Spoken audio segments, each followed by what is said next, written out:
रूस ने एक बार फिर अमेरिका पर गंभीर आरोप लगाए हैं। दावा यह किया गया है कि जो बाइडेन के इशारों पर बाल्टिक सागर में नॉर्ड स्ट्रीम पर हमला किया गया। रूस ने यह भी दावा किया है कि ब्रिटेन के तब के प्रधानमंत्री ने इस हमले के अमेरिका के रक्षा मंत्री एंटनी ब्लिंकन को मैसेज किया। इस मैसेज में इट्स डन यानी कि काम हो गया लिखा है।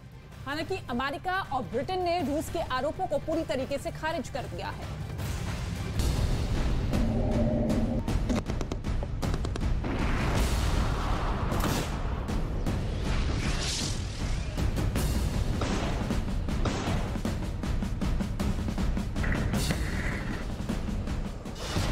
नॉर्ड स्ट्रीम पर फिर शुरू हुई जंग। नॉर्ड स्ट्रीम पर रूस अमेरिका में टक्कर।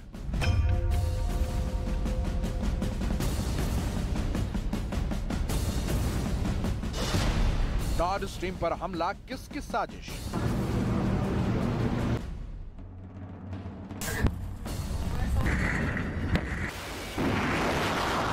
रूस यूक्रेन में चल रही जंग के इतर अब इसके आसपास युद्ध का नया मोर्चा बन रहा है। जंग में यूक्रेन से करारी चुनौती मिलने के बाद रूस की तरफ से नया दावा सामने आया। इस दावे में अमेरिका पर गंभीर आरोप लगाए गए। रूस के राष्ट्रपति व्लादिमीर पुतिन के प्रवक्ता दिमित्री पेस्कोव का ये दावा बेहद चौंकाने वाला है। दिमित्री पेस्कोव ने कहा, सितंबर में अमेरिका के राष्ट्रपति जो बाइडेन के इशारे पर ब्रिटेन ने नॉर्ड स्ट्रीम गैस पाइपलाइन पर हमला कराया। रूस की खुफिया एजेंसी के अधिकारियों के पास ब्रिटेन की पूर्व प्रधानमंत्री लिज ट्रस के मोबाइल फोन का डेटा हाथ लगा है। इस दावे के बाद ब्रिटेन और अमेरिका ने नॉर्ड स्ट्रीम पाइपलाइन के मुद्दे पर रूस के खिलाफ मोर्चा खोल दिया। दोनों देशों की तरफ से कहा गया कि अगर पुतिन के पास कोई सबूत है तो उसे पेश करें, लेकिन बेबुनियाद आरोप लगाना बंद कर दें। रूस पिछले कुछ दिनों से लगातार ब्रिटेन पर तीखे हमले कर रहा है। रूस का आरोप है कि ब्रिटेन ने ही नॉर्ड स्ट्रीम गैस पाइपलाइन पर हमला करवाया। यहाँ तक कि रूस के अधिकारियों ने इससे जुड़े सबूत होने का भी दावा कर दिया।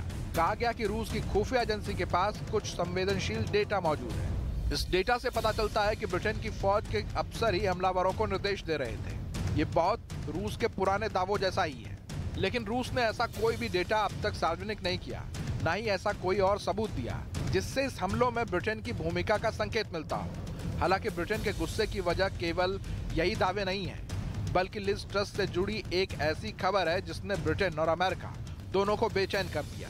कुछ दिनों पहले दावा किया गया था कि ब्रिटेन की पूर्व प्रधानमंत्री लिज ट्रस के फोन से एक मैसेज भेजा गया। लिज ट्रस ने यह मैसेज उसी दिन भेजा जिस दिन नॉर्ड स्ट्रीम पाइपलाइन पर हमला हुआ, वो भी हमले के फौरन बाद। दावा है कि यह मैसेज एंटनी ब्लिंकन को भेजा गया, जो अमेरिका के विदेश मंत्री हैं। इस मैसेज में इट्स डन लिखा होने का दावा किया गया। हालांकि मैसेज वाली बात के साथ कोई सबूत नहीं जुड़ा है, लेकिन रूस का दावा है कि उसके जासूस के पास लिज ट्रस के फोन का डेटा मौजूद है। हालांकि रूस इस मैसेज से जुड़े दावों पर चुप है, लेकिन वो मौके का फायदा उठाने से भी नहीं चूक रहा। रूस के अधिकारियों ने कह दिया कि अगर ऐसा मैसेज नहीं किया गया तो वो भी सबूत पेश करना चाहिए। मतलब ये कि एक मैसेज ने अमेरिका, ब्रिटेन और रूस 3 देशों में खलबली मचा रखी है, लेकिन पाइपलाइन में धमाकों की जांच करने वाली एजेंसियां इस पर पूरी तरह खामोश हैं। डेनमार्क और स्वीडन की जांच एजेंसियों ने धमाके के फौरन बाद जांच शुरू कर दी थी, लेकिन अब तक ये नहीं बताएगा कि शुरुआती जांच में क्या निकला। स्वीडन और डेनमार्क के अलावा जर्मनी भी इन धमाकों की जांच में शामिल है, लेकिन तीनों देश नॉर्ड स्ट्रीम पाइपलाइन में धमाकों पर कुछ भी बोलने को तैयार नहीं है। पहले ब्रिटिश मीडिया ने दावा किया था कि धमाका पाइपलाइन के अंदर से किया गया, मतलब ये कि विस्फोटक पाइपलाइन के अंदर पहुंचाए गए थे।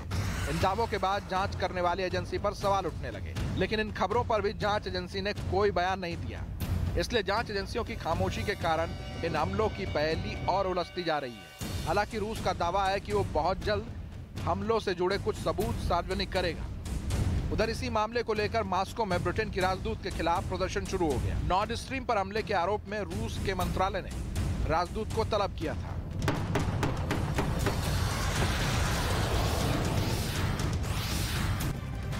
इस बीच रूस और यूक्रेन के बीच चल रही जंग के बीच बेलारूस को लेकर चौंकाने वाली खबर का पर्दाफाश हुआ है। रूस की खुफिया एजेंसी